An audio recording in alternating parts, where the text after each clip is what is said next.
Good morning.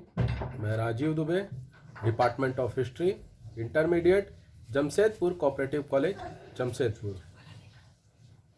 इसके पहले हम लोगों ने देखा संविधान सभा की बैठकों में, संविधान सभा के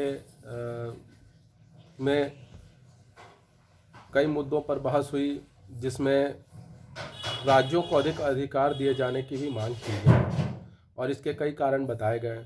आज हम लोग उसी कड़ी में देखते हैं शक्तिशाली केंद्र की आवश्यकता। यानी संविधान सभा के कुछ सदस्यों ने शक्तिशाली राज्य को अधिक अधिकार देने की मांग की, यानी राज्यों को अधिक अधिकार दिया जाए ताकि वह शक्तिशाली हो जाए। और कई सदस्यों ने केंद्र को अधिक शक्तिशाली बनाने की मांग की ताकि केंद्र शक्तिशाली हो और देश का विकास हो, देश मजबूत हो। जहां एक और कुछ सदस्यों ने राज्यों के अधिकारों का पक्ष रखा, वहीं दूसरी ओर कुछ अन्य सदस्यों ने इस बात पर बल दिया कि देश की समृद्धि के लिए केंद्र का शक्तिशाली होना अति आवश्यक है। इस विषय पर डॉक्टर भीमराव अंबेडकर ने कहा कि वह एक शक्तिशाली और एकीकृत केंद्र 1935 के भारत शासन अधिनियम में हमने जो केंद्र बनाया था उससे भी अधिक शक्तिशाली केंद्र चाहते हैं। यानी भारत शासन अधिनियम जो 1935 में बना था, ये डॉक्टर भीमराव अंबेडकर उससे भी शक्तिशाली केंद्र की उम्मीद रखते हैं, उससे ज़्यादा शक्तिशाली केंद्र चाहते थे। तात्कालिक परिदृश्य में जबकि समस्त देश में हिंसा तथा उपद्रव हो रहे हैं, सांप्रदायिकता की अग्नि में देश झुलस रहा था, अधिकांश सदस्यों ने इस स्थिति से निपटने के लिए एक शक्तिशाली केंद्र की आवश्यकता का बल दिया। चूंकि उस समय कई जगहों पर दंगे चल रहे थे, बहुत जगह विवाद हो रहा था, हिंसा हो रही थी, तो उससे निपटने के लिए कई सदस्यों ने शक्तिशाली केंद्र को अधिक अधिकार दिए जाने की, शक्तिशाली केंद्र की आवश्यकता पर बल दिया और केंद्र को अधिक से अधिक अधिकार दिए जाने की मांग की। गोपाला स्वामी अय्यर ने जोर देकर कहा कि केंद्र ज्यादा से ज्यादा मजबूत होना चाहिए। संयुक्त प्रांत के सदस्य बालकृष्ण शर्मा के अनुसार देश हित में योजना निर्माण, देश के संसाधनों का सुनियोजन, एक उचित शासन व्यवस्था तथा देश के बाहरी आक्रमण से सुरक्षा के लिए शक्तिशाली केंद्र का होना जरूरी है। यानी देश के हित में जो योजनाएं बनती है उसके निर्माण के लिए देश के संसाधन जो है उसका सही तरीके से सुनियोजन किया जाए, एक उचित शासन व्यवस्था तथा देश के बाहरी आक्रमण से सुरक्षा के लिए एक मजबूत केंद्र का होना अनिवार्य है। जरूरी भी है क्योंकि राज्य बाहरी आक्रमणों से नहीं उलझ सकते हैं, उसके लिए केंद्र की ही जरूरत पड़ेगी और केंद्र मजबूत होगा तभी वो बाहरी आक्रमणों से लड़ पाएगा। तो ये कुल मिलाकर अगर देखें तो कई लोगों ने इस तरह की बातें की। विभाजन से पूर्व कांग्रेस ने प्रांतीय स्वायत्तता को इस कारण स्वीकार किया था ताकि मुस्लिम लीग को यह भरोसा दिलाया जा सके कि जिन प्रांतों में लीग की सरकार है वहां अनावश्यक हस्तक्षेप नहीं किया जाएगा। लेकिन विभाजन के पश्चात बदली हुई परिस्थितियों में अधिकांश राष्ट्रवादियों ने केंद्र को मजबूत करने पर बल दिया। चूंकि विभाजन से पूर्व कांग्रेस ने इसलिए प्रांतीय शासन को एक्सेप्ट किया था, स्वीकार किया था, ताकि उस समय मुस्लिम लीग भी एक अलग देश के विभाजन के लिए मांग कर रही थी, भारत के विभाजन की मांग कर रही थी। तो अगर वैसी परिस्थिति में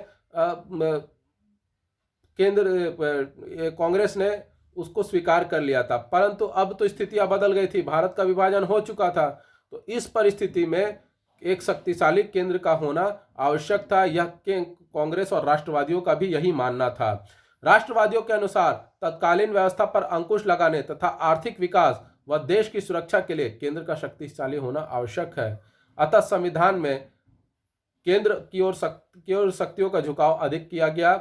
इसी कारण राज्यों की तुलना में संविधान में केंद्र को अधिक शक्तियां प्रदान की गई है और यही कारण है कि आज भारत में आज़ादी के बाद से कई लड़ाइयाँ लड़ी गई और वो लड़ाइयाँ केंद्र की मजबूती के कारण हमने जीती भी।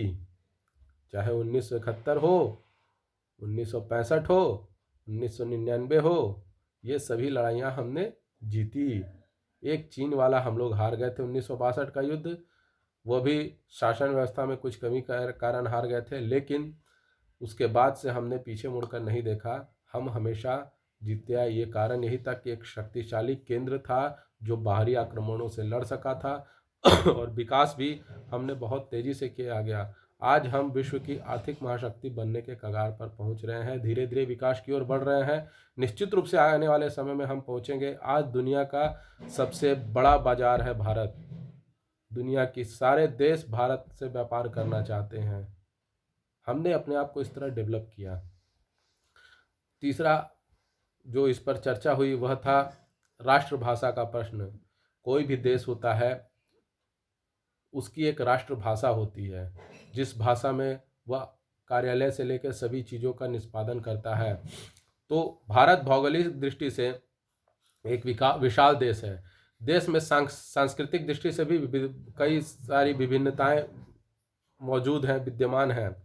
यहाँ पर विभिन्न भाषाएं बोलने वाले लोग निवास करते हैं। जब समस्त देश एकता के सूत्र में बंध रहा हो तो इसके लिए एक राष्ट्रभाषा का होना अनिवार्य है। जब पूरे देश को एकजुट किया जा रहा था तो उसके लिए एक भाषा का भी जरूरत था जो पूरे देश को एकजुट कर सके। किंतु भारत जैसे भाषाई विभिन्नता वाले देश में इस प्रश्न का समाधान आसानी से नहीं किया जा सकता था। चूंकि भारत में कहा जाता है कि हर 5 कोस के बाद में भाषा बदल जाती है, ऐसी परिस्थिति में भारत में कई तरह की भाषाएं बोली जाती है। ऐसी परिस्थिति में एक भाषा को चुनना जो सारे भाषाओं को साथ लेकर चल सके, ये थोड़ा सा कठिन कार्य प्रतीत हो रहा था। संविधान सभा में भी जब यह प्रश्न उठा तो कई बार काफ़ी उत्तेजनापूर्ण वातावरण हो जाता था। सभी लोग चाहते थे कि हमारी भाषा, जो अलग अलग प्रांतों से के प्रतिनिधि थे, वे चाहते थे कि हमारी भाषा को महत्व दिया जाए, हमारी भाषा को महत्व दिया है। इस विषय पर संविधान सभा में कई महीनों तक बहस हुई। इसके बाद ही कोई निर्णय लिया जा सकता था, और जो निर्णय लिया गया वह था हिंदी। तो आज हम लोग इतना ही देखते हैं। तो आपको ये वीडियो कैसा लगा? लाइक करें, कमेंट करें, शेयर करें, ज़्यादा से ज़्यादा मात्रा में सब्सक्राइब करें। घर पे रहें, सुरक्षित रहें। धन्यवाद।